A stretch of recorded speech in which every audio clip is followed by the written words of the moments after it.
Olá, pessoal! Meu nome é Tamara Charda Rosa, sou policial civil aqui no estado do Rio Grande do Sul desde o ano 2021, exerço o cargo de escrivã de polícia. Anteriormente, eu fui agente penitenciário também aqui no estado. Eu sou formada em Direito e sou pós-graduanda em Ciências Criminais pelo CERS. Estou aqui hoje para a gente conversar um pouquinho sobre direito constitucional, com ênfase em poder executivo. Isso é um tema que é bastante cobrado em concursos, principalmente na área de segurança, pelas bancas. E eu elenquei alguns tópicos que eu acredito que sejam bem importantes e cobrado pelos examinadores, pela Fundatec, pela FCC, para a gente conversar aqui um pouquinho hoje. O que é importante? Primeiramente, exemplificarmos. Qual é o modelo que é usado aqui no nosso país? O Brasil adota o sistema de presidencialismo. O que significa isso? A chefia do Estado eu digo país, é exercido pela mesma pessoa. O presidente da República é chefe de Estado e chefe de governo, diferente dos estados que exercem o sistema de parlamentarismo, que é o exemplo do Reino Unido. Lá temos um chefe de Estado e um chefe de governo. O chefe de Estado é exercido pelo monarca e o chefe de governo é o primeiro-ministro. Então, passado isso, vamos para a legislação, ali no artigo 77. O que diz? A eleição do presidente e do vice-presidente da República realizar-se-á simultaneamente no primeiro domingo de outubro, em primeiro turno, e no último domingo de outubro, em segundo turno, se houver, do ano anterior ao término do mandato presidencial vigente. Então, aqui no caput desse artigo 77, ele é bem básico, tá? Não tem nada de tão importante que eles possam cobrar lá na hora da prova. O parágrafo 2º, o que diz? O cuidado que temos que ter aqui no parágrafo 2º é sobre a maioria absoluta. Será considerado eleito presidente o candidato que, registrado por partido político, obtiver a maioria absoluta de votos, não computados os brancos e os nulos. Tá? Então aqui ele está falando que se não tivermos um candidato que obtenha a maioria absoluta desses votos, teremos segundo turno, que será no último domingo de outubro, que é o que fala o parágrafo 3º. Ele vai dar um prazo ali de 20 dias a partir da proclamação do resultado da eleição. Se nenhum candidato alcançar a maioria absoluta na primeira votação, far-se-á nova eleição em até 20 dias, após a proclamação do resultado, concorrendo os 2 candidatos mais votados e considerando-se eleito aquele que obtiver a maioria dos votos válidos. Então, atentar aqui no parágrafo 3º ao prazo, que é de 20 dias. O artigo 78 vai trazer, então, o caso de posse do presidente e do vice-presidente da República. Então, eles foram eleitos, o que vai acontecer? O presidente e o vice-presidente da República tomarão posse em sessão do Congresso Nacional, prestando o compromisso de manter, defender e cumprir a Constituição, observar as leis, promover o bem geral do povo brasileiro, sustentar a união, a integridade e a independência do Brasil. Então isso aqui é algo bem básico e o que é importante para lembrarmos na hora da prova é no parágrafo único, que novamente tem um prazo. Então aqui eu fiz um mnemônico, uma espécie de macete para vocês lembrar desse prazo na hora da prova. O que ele diz?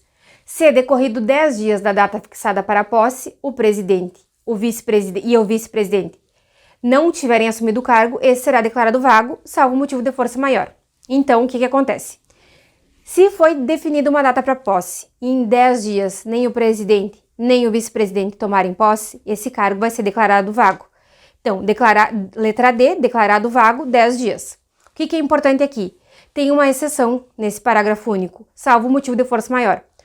Aconteceu um acidente, aconteceu uma catástrofe, temos então a exceção para isso e o cargo não será considerado vago. Aqui no artigo 79 vai ser elencado 2 definições e essas a gente vai ter que fazer diferenciações, que é o caso de impedimento e sucessão. Então o que a gente pode relacionar aqui? Caso de impedimento é um afastamento temporário. O que seria isso? O presidente está fora do país por uma reunião, então ele vai ser substituído, é algo temporário. E o que é sucessão? É algo definitivo. E aqui o exemplo clássico é o caso de morte do presidente. Quem vai substituir ele é o vice-presidente. Então agora vamos para os casos de impedimento do presidente e do vice-presidente da República. Aqui no artigo 80 é cumulativo. É o impedimento do presidente e do vice-presidente ou vacância dos respectivos cargos. Quem que vai ser chamado para suceder eles? Então aqui é bem importante a gente cuidar, porque tem que ser nessa ordem que consta no artigo 80, tá? Quem que vai suceder eles? Primeiramente, é o presidente da Câmara dos Deputados. O presidente da Câmara dos Deputados não podendo, quem vai substituir? O presidente do Senado Federal. Não podendo nem o presidente da Câmara dos Deputados, nem o presidente do Senado Federal. Quem vai substituir vai ser o presidente do STF, presidente do Supremo Tribunal Federal. Como fazer para lembrar na hora da prova? Faz associação da ordem alfabética. Câmara dos Deputados, Senado Federal, Supremo Tribunal Federal e assim não tem como errar. Então vamos falar um pouquinho sobre vacância dos cargos de presidente e vice-presidente da República. Não temos presidente, não temos vice-presidente. Porque se for vago apenas o cargo do presidente da República, quem vai substituir ele, por óbvio, é o vice-presidente da República. Então não temos nem presidente nem vice-presidente. O presidente da Câmara dos Deputados, do Senado Federal ou do STF vão ficar de forma temporária. Eles não vão ocupar o cargo de forma definitiva. O artigo 81 vai falar sobre essa vacância. O que diz o caput? Vagando os cargos de presidente e vice-presidente da República, far-se-á a eleição 90 dias depois de aberta a última vaga. O parágrafo 1º, ele vai nos induzir o que diz ali no caput do 81. Ele não fala que vai ser nos 2 primeiros anos de mandato, mas o parágrafo 1º, ele refere que é nos 2 últimos anos. Então, infere-se que, se for nos 2 primeiros anos de mandato, será uma eleição direta em 90 dias, se for nos 2 últimos anos de mandato, uma eleição indireta em 30 dias, que é o que diz ali no parágrafo 1º. Ocorrendo a vacância nos últimos 2 anos do período presidencial, a eleição para ambos os cargos será feita 30 dias depois da última vaga pelo Congresso Nacional na forma da lei. No parágrafo 2º, o que ele está referindo ali? Em qualquer dos casos, os eleitos deverão completar o período de seus antecessores. O que isso significa? Vai ser uma espécie de mandato tampão. Por exemplo, essas novas eleições vão ocorrer no primeiro ano do mandato. Eles vão cumprir apenas os próximos 3 anos e não os 4, como diz a Constituição. Eles vão cumprir o mandato do anterior. Então, para nós não errarmos na hora da prova, isso aqui é bem importante sobre vacância. O que precisamos saber? Que se for nos 2 primeiros anos do mandato, a vacância, teremos eleições diretas, em um prazo de até 90 dias. Se for nos 2 últimos anos do mandato, é uma eleição indireta em 30 dias. E quem que vai fazer isso é o Congresso Nacional. E aqui nós vamos ter as diferenciações de eleições diretas e indiretas. No primeiro caso, que é nos 2 primeiros anos do mandato, terão novas coligações e o povo vai ir às urnas novamente para votar e escolher o presidente da República. Então, eleições diretas em 90 dias. Se for nos 2 últimos anos do mandato, serão eleições indiretas. Por que indiretas? Não vai ter uma nova votação, o povo não vai ir votar novamente. Quem vai decidir quem será o presidente da República é o Congresso Nacional em 30 dias. E o que é importante aqui? Que temos que ter cuidado por causa do prazo. Tanto na eleição direta quanto na indireta, o prazo vai ser contado a partir da abertura da última vaga. Um exemplo disso, o presidente e o vice-presidente se acidentaram, um acidente de avião e vieram os dois a falecer. O presidente faleceu no dia 30 de novembro e o vice-presidente no dia 5 de dezembro, o prazo vai ser contado a partir do dia 5 de dezembro, que foi da abertura da última vaga. Aqui no artigo 83, ele vai trazer um prazo, que é importante lembrarmos para a hora da prova. O presidente e o vice-presidente da República não poderão, sem a licença do Congresso Nacional, se ausentar do país por período superior a 15 dias. E tem uma pena para isso. Se eles fizerem isso, se eles se ausentarem do país por mais de 15 dias sem autorização, eles podem perder o cargo. Então, eles precisam da autorização do Congresso Nacional se eles forem se ausentar por período superior a 15 dias. Vamos falar um pouquinho agora, então, sobre as atribuições do presidente da República. Essas atribuições, elas se encontram ali no artigo 84 da Constituição Federal. Ele é um artigo bem grande, tem várias atribuições, se não me engano são 25 atribuições, e elas são fáceis de ser entendidas. Uma leitura, eu julgo que uma leitura desse artigo vai fazer vocês compreender e conseguir acertar a questão se vier a ser cobrada na hora da prova. Não é um assunto que é muito cobrado. E o que a gente tem que ter bastante atenção aqui no artigo 84? É a exceção, novamente, que consta ali no parágrafo único. O que diz?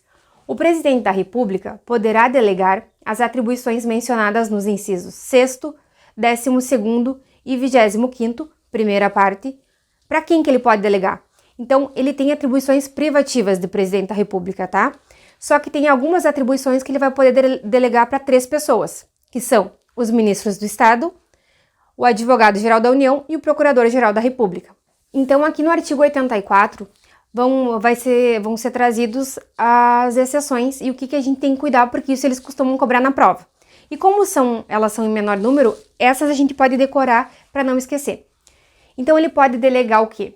Ele pode dispor mediante decreto sobre organização e funcionamento da administração federal, quando não implicar aumento de despesa, nem criação ou extinção de órgãos públicos. Ele pode delegar também a extinção de funções ou cargo público, mas daí eles têm que estar em vagos, conceder indulto e comutar penas com audiência, se necessário, dos órgãos instituídos em lei. E aqui temos que ter atenção, porque lá no parágrafo único, quando fala da exceção, ele diz que o inciso 25 é só a primeira parte. Então, o que ele pode delegar? Ele pode delegar o provimento dos cargos públicos federais na forma da lei. A extinção não, apenas o provimento.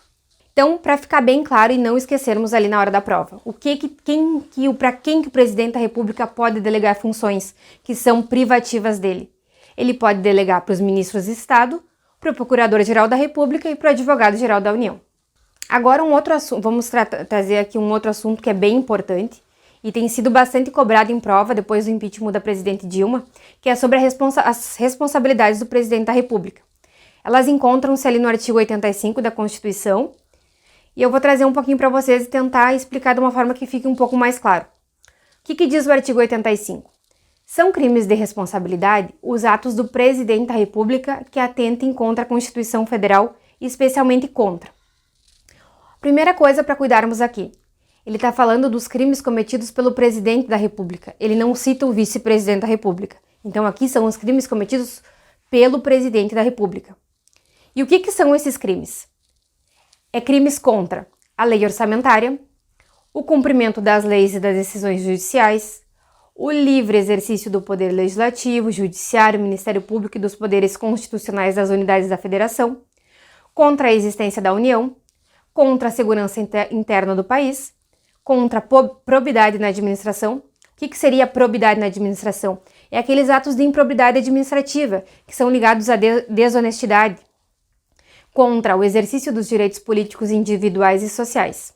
Ali no parágrafo único do artigo 85, o que ele vai trazer? Ele vai dizer que esses crimes são definidos em lei especial, que estabelecerá as normas de processo e julgamento. E que lei é essa que ele está falando? É a Lei 1079 de 50, é uma lei bem antiga, e dentro dessa lei ela vai trazer cada uma dessas situações que eu elenquei anteriormente e vai dizer o que é crime que é crime de responsabilidade. Então, tudo que a gente precisar sobre crime de responsabilidade, a gente vai se atentar nessa Lei 1079 de 50. Então, ela vai regular tanto o que é crime e como que vai ser o julgamento desses crimes.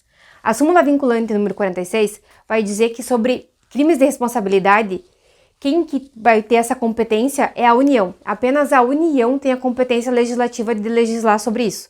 Então, os estados, governadores, municípios não podem legislar sobre crimes de responsabilidade. Isso é competência privativa da União. Agora, então, vamos supor que o presidente da República cometeu um crime de responsabilidade. O que vai acontecer? O artigo 86 vai dizer: admitida a acusação contra o presidente da República, e aqui é muito importante, é por 2/3 da Câmara dos Deputados, será ele submetido a julgamento perante o Supremo Tribunal Federal, nas infrações penais comuns, ou perante o Senado Federal nos crimes de responsabilidade. Vamos então tentar explicar para ficar bem claro tanto o crime que vai ser julgado pelo STF quanto pelo Senado Federal. Então vamos supor que tivemos um crime de responsabilidade. Essa acusação vai ser levada à Câmara dos Deputados e, tendo ela sido admitida por 2/3 dos membros, ela vai ter prosseguimento. Se for um crime funcional, que é os crimes que estão previstos no Código Penal, ele vai ser julgado pelo STF. Se for um crime que for uma infração político-administrativa, que são aqueles elencados na Lei 1079, ele vai ser julgado perante o Senado Federal. Então, o parágrafo 1º traz o seguinte: o presidente ficará suspenso de suas funções nas infrações penais comum, se recebida a denúncia ou a queixa pelo STF, e nos crimes de responsabilidade após instauração do processo pelo Senado Federal. Então, tendo sido admitida a acusação em crime comum e foi para o STF e ele recebeu a denúncia ou a queixa, ele vai ficar suspenso das suas funções. Se for um crime previsto na Lei 1079 e o Senado Federal instaurou um processo, ele vai ficar também afastado de suas funções. Só que ele tem um período máximo, um prazo máximo para ficar afastado das funções dele. E esse prazo é bem importante. Está ali no parágrafo 2º do artigo.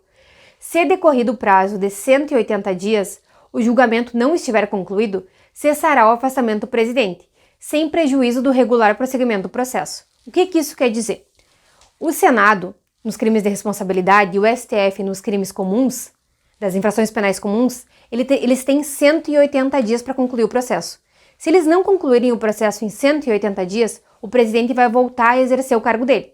Mas isso não vai trazer um prejuízo do regular prosseguimento do processo. O processo vai seguir correndo e ele voltará para a função dele. No parágrafo 3º, enquanto não sobrevier sentença condenatória nas infrações comuns, o presidente não estará sujeito à prisão. E no parágrafo 4º, o presidente da República, na vigência de seu mandato, não pode ser responsabilizado por atos estranhos ao exercício de suas funções. Aqui no parágrafo 4º, ele vai trazer então que o presidente da República, na vigência do seu mandato, não pode ser responsabilizado por atos estranhos ao exercício de suas funções. Para finalizar aqui então o estudo sobre o poder executivo, vamos falar um pouquinho sobre ministros de Estado. O artigo 87 no caput ele vai trazer alguns requisitos que é necessário para ser ministro de Estado. Os ministros de Estado serão escolhidos dentre brasileiros, ele não fala se é nato, então pode ser brasileiro nato ou brasileiro naturalizado. E o requisito especial aqui é que tenha mais de 21 anos de idade e no exercício dos direitos políticos. Então, para ser ministro de Estado, tem que ser brasileiro, ter mais de 21 anos e estar no exercício dos seus direitos políticos.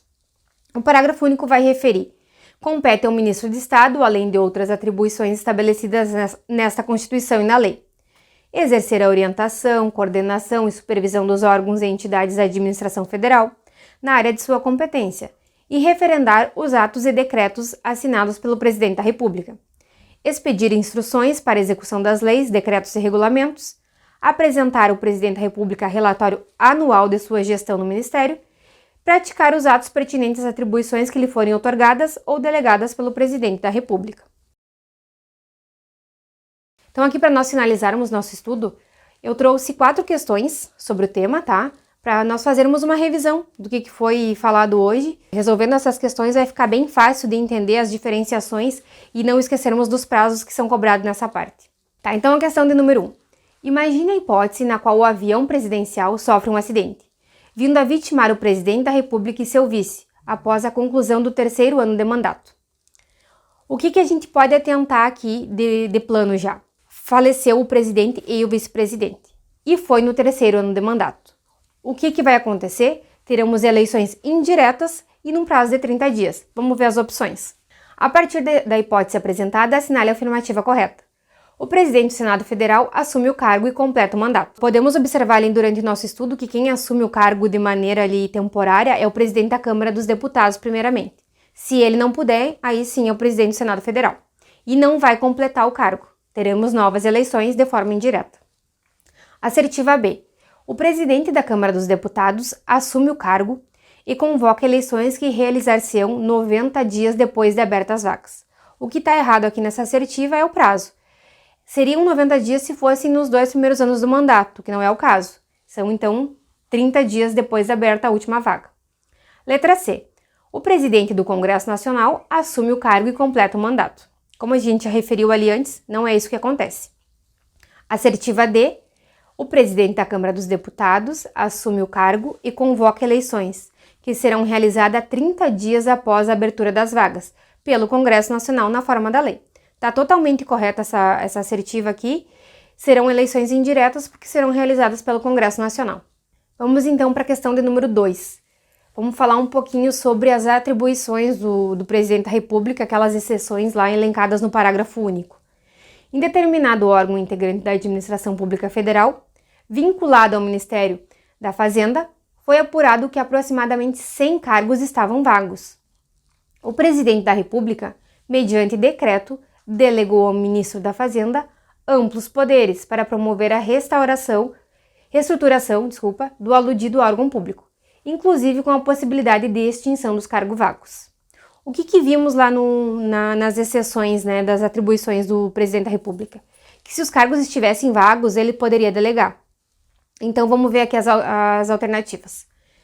Letra A. Somente mediante lei em sentido formal é admitida a criação e extinção de funções e cargos públicos, ainda que vagos. Logo, o decreto presidencial é inconstitucional.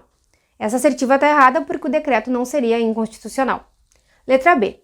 A Constituição de 88 atribui exclusivamente ao presidente da República a possibilidade de, mediante decreto, dispor sobre a extinção de funções ou cargos públicos, não admitindo que tal competência seja delegada aos ministros de Estado.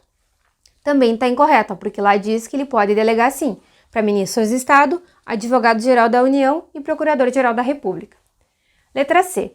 O referido decreto presidencial se harmoniza com o texto constitucional, uma vez que o presidente da República pode dispor, mediante decreto, sobre a extinção de funções ou cargos públicos, quando vagos, sendo permitida a delegação dessa competência aos ministros de Estado.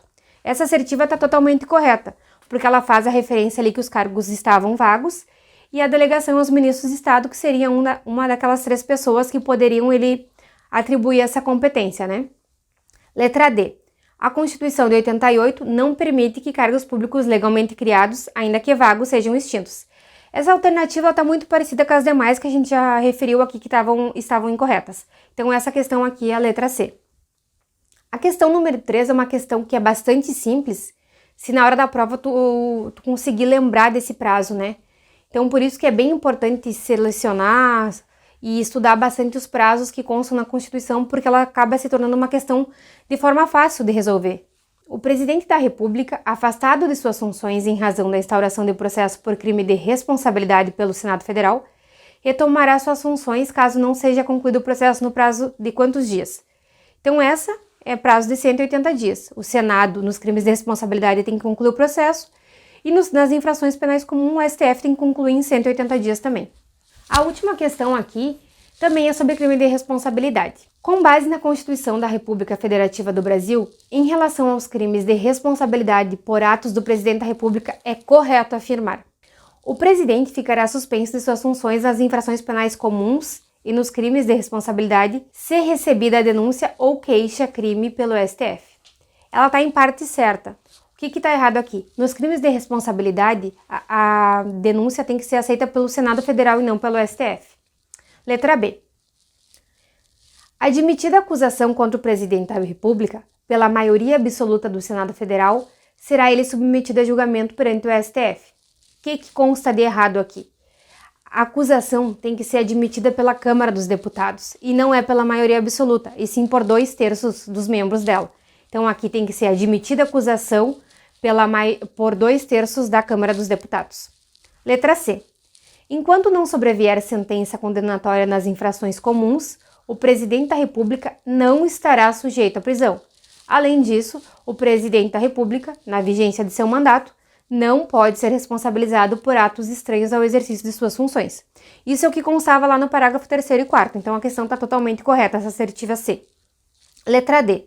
O presidente ficará suspenso de suas funções nas infrações penais comuns e nos crimes de responsabilidade pelo prazo de 120 dias. Acabamos de ver na questão anterior que o prazo que ele vai ficar suspenso é de 180 dias. Então, eu acho que com essas 4 questões, eu acredito que a gente conseguiu revisar bastante o conteúdo que foi aplicado aqui e ficou mais fácil de entendermos o que a gente estudou. Então, eu trouxe aqui para vocês um resumo bem objetivo com os principais assuntos que a gente tratou aqui na aula de hoje, que são tópicos que vocês precisam lembrar para resolver na hora da prova, tá?